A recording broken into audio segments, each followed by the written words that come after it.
The vaccine is coming out soon. I won't be talking about it, but I will tell you about the company behind it. The UK government has purchased 30 million doses of COVID mRNA vaccine from a company called Pfizer. The vaccine is due to be delivered in November, with the potential of 100 million doses by the end of the year and 1.3 billion doses next year. News just out. Pfizer says it could be ready to apply for emergency use authorization for its COVID-19 vaccine candidate by late November. It won't be mandatory at the beginning, but judging from the large orders, a gradual plan will be implemented to persuade and incentivize people to take the vaccine and put restrictions on people that don't, along with shaming campaigns.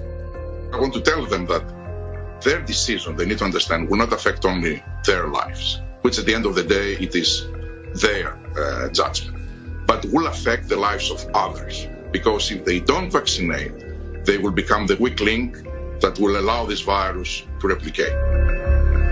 Some will say that this is conspiracy theory, so let's just stick to the facts. The government trusted Pfizer to vaccinate the British people, so it's logical to want to inquire into the company's track record in safety and ethics. After all, they must be trustworthy in fighting for humanity, right?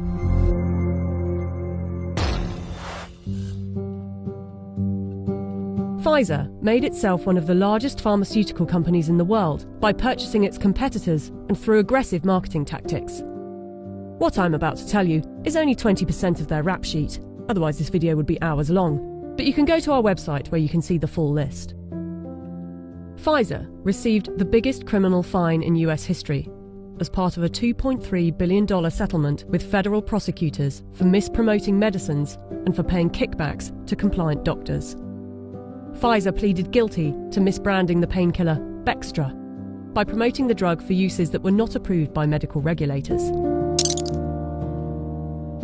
In the 90s, they were involved in defective heart valves that led to the deaths of more than 100 people. The company had deliberately misled regulators about the hazards. The company agreed to pay $10.75 million to settle Justice Department charges. Pfizer also had a class action suit with a $60 million settlement over Resolin, diabetes medication, that resulted in patients dying from acute liver failure, said to be caused by the drug.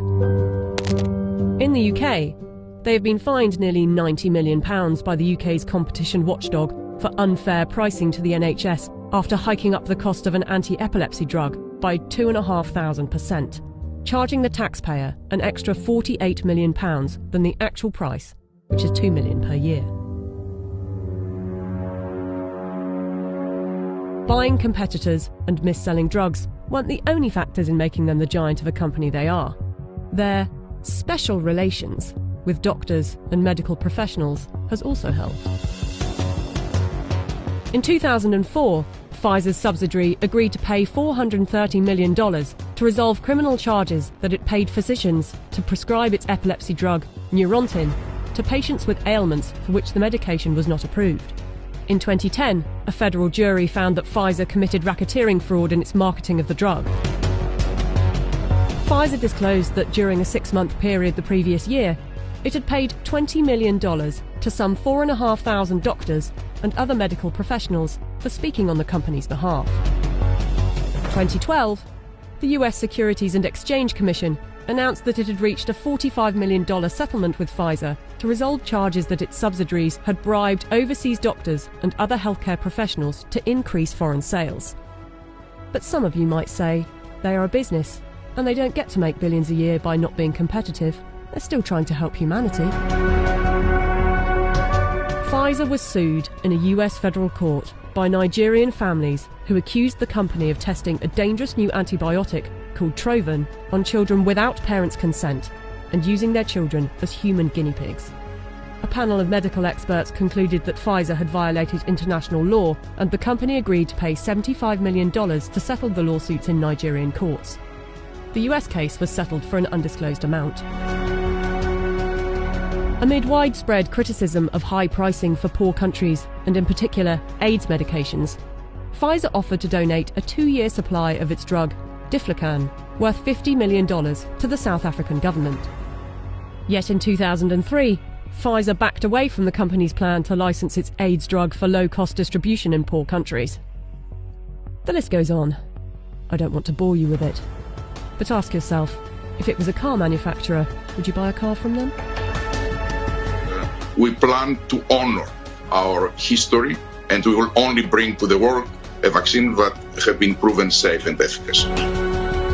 If Pfizer is trustworthy enough to be given one of the keys to vaccinate the population with something that was knocked up in a few months, and with such a track record for safety and ethics, I know what I think. Do you?